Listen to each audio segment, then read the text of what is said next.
যাদের হৃদয়ে আছে আল্লাহর ভয়, তারা কভু পথ ভুলে যায় না। আল্লাহর প্রেম এজন্য বিশ্বনবীর সামনে বেশি প্রশংসা করলে বিশ্বনবী অপছন্দ করতেন। আর আমাদেরকে তেল মারতে মারতে উপরে না উঠাইলে আমাকে ভালো লাগে না। এজন্য বিশ্বনবী দোয়া করতেন, আল্লাহুম্মা জাআলনি সাবুরা ওয়া জাআলনি শাকুরা ওয়া জাআলনি ফি আইনি সগীরা ওয়া ফি আয়ুনিন নাসি কাবীরা। এর মানে হলো, আল্লাহ আপনি আমারে সবরকারী বানান, শুকরকারী বানান, আর আমার চোখে আমারে ছোট বানান, অন্যের চোখে আপনি আমারে বড় বানান। আল্লাহু আকবার। কেমন নবী আমরা পেয়েছি, দোয়া করতেন আল্লাহ আমারে সবরকারী বানান, শুকরগুজার বান্দা বানান। 3 নম্বরে বলতেন, আমার চোখে আমারে ছোট বানান, আমার চোখে আমারে আপনি বড় বানাবেন না। আমার চোখে আপনি আমারে ছোট বানায়া দেন, গোটা বিশ্বের সব মানুষের চোখে আপনি আমারে বড় বানায়া দেন। ঠিক কি না? একদল আছে নিজের চোখে নিজের বড় বড়, আমি পণ্ডিত, আমি সব জানি। যে বলবে সব জানে, আঙ্গুল দেখায় বলবেন তুই কিচ্ছু জানোস না। وَقُلْ لِمَنْ يَدَّعِي فِي الْعِلْمِ فَلْسَفَةً حَبَسْتَ شَيْئًا وَغَابَتْ عَنْكَ أَشْيَاءُ।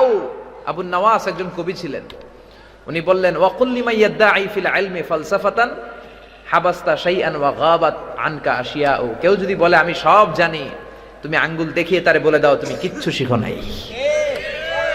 জানার অনেক আছে, বোঝার অনেক আছে, জ্ঞানীর উপরেও জ্ঞানী আছে, জাননেওয়ালার উপরেও জাননেওয়ালা আছে। জোরে বলেন ঠিক কি না? সবচেয়ে বড় জাননেওয়ালা হলেন একজন, তিনি কে? সাইয়েদনা মুসা আলাইহিস সালাম বনি ইসরাইলের এরকম হাজার হাজার মানুষের সামনে ভাষণ দিচ্ছেন। এক লোক দাঁড়িয়ে বললেন, মান আ'লামু ফিল আরদ, ও মুসা দুনিয়ায় সবচেয়ে জ্ঞানী কে? Who is the knowledgeable personality in this current world now? এখন পৃথিবীতে সবচেয়ে জ্ঞানী কে? মুসা আলাইহিস সালাম বললেন, আমি সবচেয়ে বড় জ্ঞানী। আসলে উনি ঠিকই বলেছেন। প্রত্যেক জামানাতে আল্লাহ যে নবী পাঠান, ওই নবীরে ওই জামানার সবচেয়ে বেশি জ্ঞান দিয়েই আল্লাহ নবী পাঠান, নবী বানান। জোরে বলেন ঠিক কিনা? কিন্তু আল্লাহর কাছে উত্তর দেওয়াটা পছন্দ হয় নাই। আল্লাহ ভেবেছিলেন মুসা আলাইহিস সালাম বিনয়ের সাথে বলবেন, সবচেয়ে বড় জ্ঞানী হলেন আল্লাহ।